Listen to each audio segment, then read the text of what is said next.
現年74歲嘅香港演員 TVB 老戲骨李龍基繼分手、瞞婚傳聞等負面新聞後呢，又爆出墮入電詐新聞。根據港媒最新報導，李龍基因貪圖錢財，免費使用新手機，唔知情況下欠債超過2萬港紙，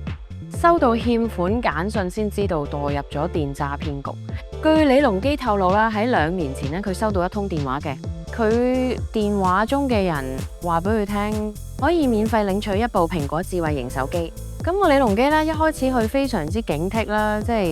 但對方告知李龍基咧佢係電訊公司員工嚟㗎，同時表示李龍基係電訊公司30年嘅老客戶，所以機會難得。咁當時李龍基咧聽到係電訊公司員工啊，就卸下咗防備，欣然接受咗呢支手機。呢支手機用咗2年啦。李龍基咧就近日突然收到欠款短信啦，咁佢就表示佢欠債超過2萬港紙。當時佢嗰個本人一頭霧水，最終咧經過確認欠債嘅2萬幾港紙，淨係2年前嘅手機費啦。咁但係佢手中嘅一支手機，咁當時花錢買都淨係幾千蚊啦，佢先猛然反應過嚟自己被呃咗咯。李龍基第一時間救警局報警，經過警方調查，李龍基喺2年前簽訂咗一份合約，但係呢一份合同呢，李龍基表示呢從未見過，佢亦都清楚嘅記得冇簽過。咁所以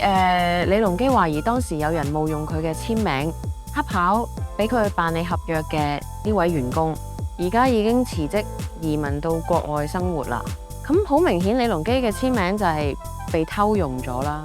自己無端端上當受騙。李龍基非常生氣，佢喺受訪嘅時候強調呢，一定會要返公道嘅。警方而家已經跟進啦，畢竟盜取簽名呢種行為確實存在住好多隱憂。至於被拍嘅2萬幾港紙，李龍基亦都唔願自己承擔。睇嚟李龍基呢2年真係流年唔順啦，遭遇咗太多嘅挫折，